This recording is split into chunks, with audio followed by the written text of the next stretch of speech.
Generations మారాయి. Technology మారింది. AI వచ్చింది. రేపు ఇంకా ఎన్నో మార్పులు రావచ్చు. కానీ మనిషి నవ్వు, ప్రేమ, బాధ ఈ ఎమోషన్స్ మాత్రం ఎప్పటికీ మారవు. అదే సినిమాని టైమ్‌లెస్‌గా నిలబెడుతుంది. కొన్ని క్యారెక్టర్స్ మనల్ని ఇన్‌స్పైర్ చేస్తాయి.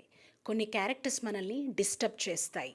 మరికొన్ని క్యారెక్టర్స్ ఉంటాయి, సినిమా అయిపోయినా, ఇయర్స్ గడిచినా మన మనసులో మాత్రం ఎప్పటికీ ఉండిపోతాయి. ఎందుకంటే వాళ్ళు కేవలం క్యారెక్టర్స్ కాదు, మన ఎమోషన్స్‌కి ఒక రిఫ్లెక్షన్. అలాంటి ఇద్దరి క్యారెక్టర్స్ గురించే ఈరోజు మనం మాట్లాడుకోబోతున్నాం. ఫస్ట్ లుక్‌లో చూస్తే వాళ్ళిద్దరికి అసలు సంబంధమే ఉండదు. ఒకరు క్లాసికల్ డాన్సర్, ఇంకొకరు సర్జన్.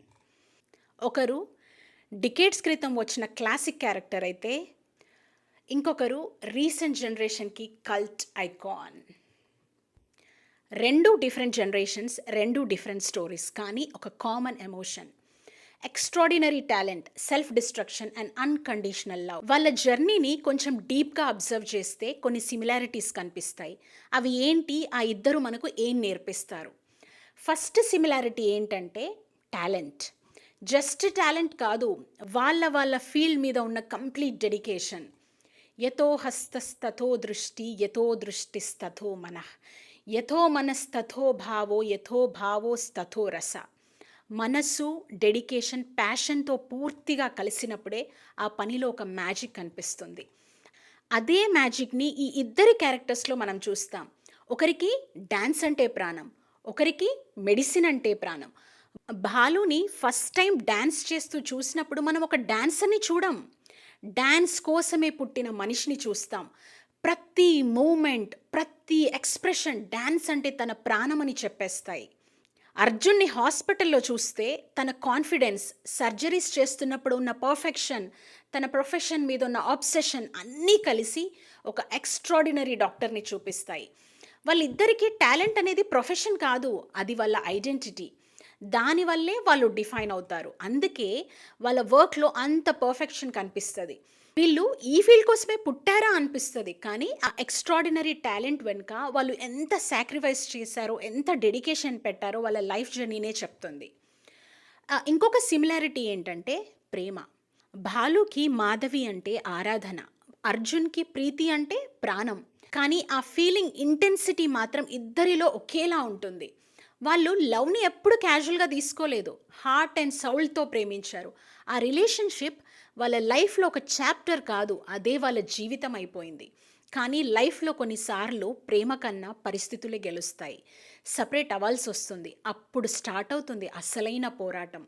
మనం మన హ్యాపీనెస్ మొత్తం ఒక పర్సన్ మీదే డిపెండ్ అయ్యేలా చేసుకుంటే, ఆ వ్యక్తి దూరమైన రోజు మన ప్రపంచమే ఒక్కసారిగా ఆగిపోయినట్టు అనిపిస్తుంది. అదే బాలు లైఫ్లో జరిగింది, అదే అర్జున్ లైఫ్లో కూడా జరిగింది. వాళ్ళిద్దరూ మూవ్ ఆన్ అవ్వలేకపోయారు. ఎందుకంటే వాళ్ళు ఒక వ్యక్తిని మాత్రమే కోల్పోలేదు, వాళ్ళ జీవితంలో ఉన్న ఒక భాగాన్ని కోల్పోయారు. అందుకే ఆ బాధ నుంచి బయటికి రావడం వాళ్ళకంత ఈజీ కాలేదు. సాగర సంగమంలో ఒక సీన్ ఉంటుంది. బాలుకి సంవత్సరంలో ఒక రోజు చాలా స్పెషల్. మిగతా 364 రోజులు తను బాధతో గడిపినా, తాగినా, ఆ ఒక్కరోజు మాత్రం తాగడు. ఎవ్రీ ఇయర్ గుడికి వెళ్ళి మాధవి, అదే వాళ్ళ కపుల్ సంతోషంగా ఉండాలని అర్చన చేయిస్తాడు. అదే బాలు ప్రేమ గొప్పతనం. మీకు వీలుంటే ఆ సీన్ ఒకసారి మళ్ళీ చూడండి. నెక్స్ట్ కామన్ పాయింట్ ఏంటంటే, ఆ సపరేషన్ తర్వాత ఇద్దరి లైఫ్లో కామన్గా జరిగేది ఏంటో తెలుసా? Self destruction.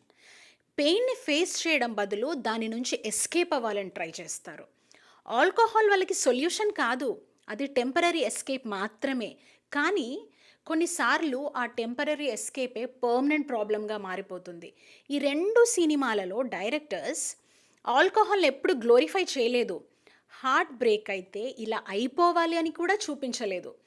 ఎమోషనల్ పెయిన్ని ఇగ్నోర్ చేస్తే మనిషి ఎంత టాలెంటెడ్ అయినా తన లైఫ్ని తానే డెస్ట్రాయ్ చేసుకోగలడని చూపించారు. ఎందుకంటే వాళ్ళని డెస్ట్రాయ్ చేసింది ఆల్కహాల్ కాదు, హ్యాండిల్ చేయలేనంత బాధ. ఇక్కడ ఆల్కహాల్ అంటే నాకు ఒక ఇంట్రెస్టింగ్ పాయింట్ గుర్తొస్తుంది.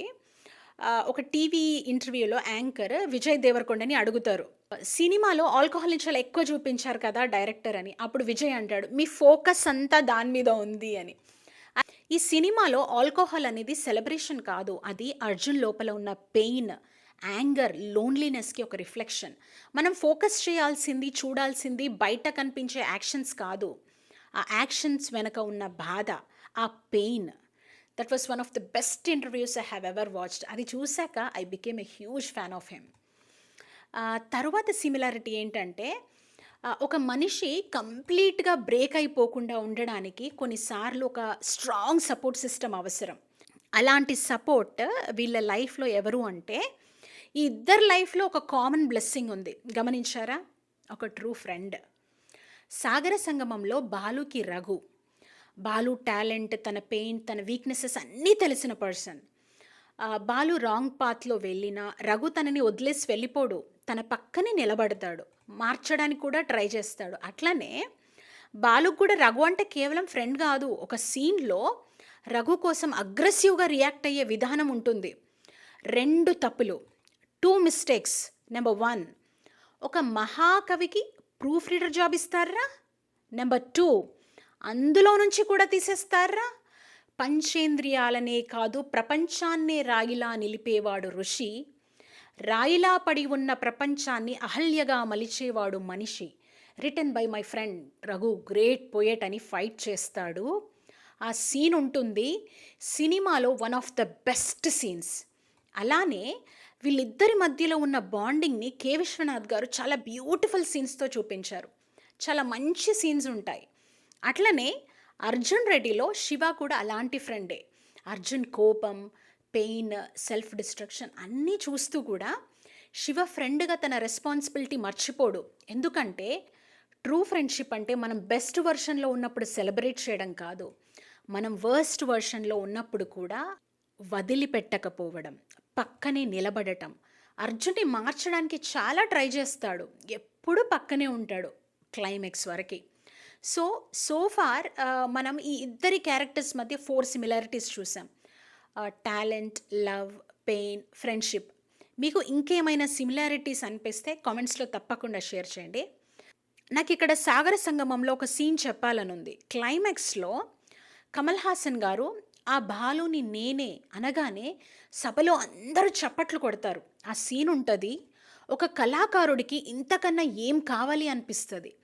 తన జీవితం మొత్తం ప్రేమించిన కళకి చివరికి దొరికిన గొప్ప గౌరవం అది. కానీ బాలు టాలెంట్ అక్కడే ఆగిపోదు. మాధవి డాటర్కి డ్యాన్స్ నేర్పించి తన కళని నెక్స్ట్ జనరేషన్కి అందించిన తరువాత తన ఫ్రెండ్ రఘు ఒడిలో తలపెట్టి వాలిపోయే ఆ సీన్ ఎన్నిసార్లు చూసినా కళ్ళల్లో నీళ్లు రాకుండా ఉండవు. ఎందుకంటే అది కేవలం ఒక క్యారెక్టర్ ఎండింగ్ కాదు, ఒక కళాకారుడి జర్నీకి ఒక బ్యూటిఫుల్ కంక్లూజన్. ఒక ఆర్టిస్ట్ వెళ్ళిపోవచ్చు, కానీ కళ ఎప్పటికీ బ్రతికే ఉంటుంది. No end for any art. Sagara Sangamam ఒక కళాఖండం. ఎంత మాట్లాడినా తరగని ధనం. వీలైతే ఒకసారి మళ్ళీ తప్పకుండా చూడండి. ఈ 2 క్యారెక్టర్స్ జర్నీ చూశాక నాకు ఒక విషయం చాలా క్లియర్గా అనిపిస్తుంది. టాలెంట్ ఒక్కటే మనిషిని గొప్పవాడిని చేయదు. టాలెంట్ మనల్ని ఒక పీక్కి తీసుకెళ్ళగలదు, కానీ ఆ పీక్ మీద నిలబడడానికి emotional maturity, self control, character కూడా అంతే ఇంపార్టెంట్. ఎందుకంటే మన ఎమోషన్స్ని మనం హ్యాండిల్ చేయకపోతే మన ఎమోషన్సే మనల్ని కంట్రోల్ చేస్తాయి. భాలు అయినా అర్జున్ అయినా వాళ్ళు పర్ఫెక్ట్ క్యారెక్టర్స్ కాదు. వాళ్ళు మిస్టేక్స్ చేశారు, వాళ్ళు వీక్ మూమెంట్స్ ఫేస్ చేశారు. అందుకే వాళ్ళు మనకి ఇంత రియల్గా అనిపిస్తారు. వాళ్ళ జర్నీ మనల్ని ఒక ఇంపార్టెంట్ క్వశ్చన్ అడుగుతుంది. టాలెంట్ ఉంటే చాలా, లేక ఆ టాలెంట్ని నిలబెట్టుకునే మనసును కూడా మనం బిల్డ్ చేసుకోవాలా అని. ఈ 2 క్యారెక్టర్స్ నాకు ఒక బ్యూటిఫుల్ లెసన్ నేర్పించాయి. టాలెంట్ మన ప్రొఫెషన్ని బిల్డ్ చేస్తుంది, కానీ ఎమోషనల్ మెచ్యూరిటీ, క్యారెక్టర్ మన లైఫ్ని బిల్డ్ చేస్తుంది. ఇక్కడ ఇంకొక విషయం చెప్పాలి. ఇలాంటి పవర్ఫుల్ క్యారెక్టర్స్ మన మీద ఇంపాక్ట్ క్రియేట్ చేయడానికి కేవలం స్టోరీ సరిపోదు. దాని వెనుక ఒక విజనరీ డైరెక్టర్, ఒక బ్రిలియంట్ పర్ఫార్మెన్స్ ఉండాలి. ఎందుకంటే ఒక క్యారెక్టర్ని రాయడం వేరు, ఆ క్యారెక్టర్ లోపల ఉన్న ఎమోషన్స్ని అర్థం చేసుకొని ఆడియన్స్కి ఫీల్ అయ్యేలా స్క్రీన్ మీద చూపించడం వేరు. కె విశ్వనాథ్ గారు, సందీప్ రెడ్డి గారు క్యారెక్టర్స్ని కేవలం క్రియేట్ చేయలేదు, వాళ్ళ ఎమోషన్స్, కాన్ఫ్లిక్ట్స్, పెయిన్ని అర్థం చేసుకొని మన ముందు ఒక జీవితంలా ప్రజెంట్ చేశారు. అలాగే కమల్ హాసన్ గారు, విజయ్ గారు వాళ్ళ పర్ఫార్మెన్సెస్తో ఆ క్యారెక్టర్స్కి ప్రాణం పోశారు. అందుకే నాకు ఈ క్యారెక్టర్ డ్రివన్ సినిమాలంటే చాలా ఇష్టం. మన నెక్స్ట్ వీడియోలో ఒక స్వచ్ఛమైన మనసు గురించి, ఒక గొప్ప టాలెంట్ వెనక దాచుకున్న అసూయ గురించి మాట్లాడుకుందాం. ఒకరిని వాళ్ళ మంచితనం గొప్పవాళ్ళని చేస్తే, ఇంకొకరిని వాళ్ళ అసూయే వీక్ చేస్తుంది. 2 అన్‌ఫర్గెటబుల్ క్యారెక్టర్స్, 2 పవర్‌ఫుల్ జర్నీస్, కానీ ఒక డీప్ లైఫ్ లెసన్. నెక్స్ట్ వీడియోలో ఎక్స్‌ప్లోర్ చేద్దాం. సినిమాలో ప్రతి ఫ్రేమ్ ఏదో ఒకటి చెప్తూనే ఉంటుంది. We just need to listen. Signing off Shanmukhi 24 frames.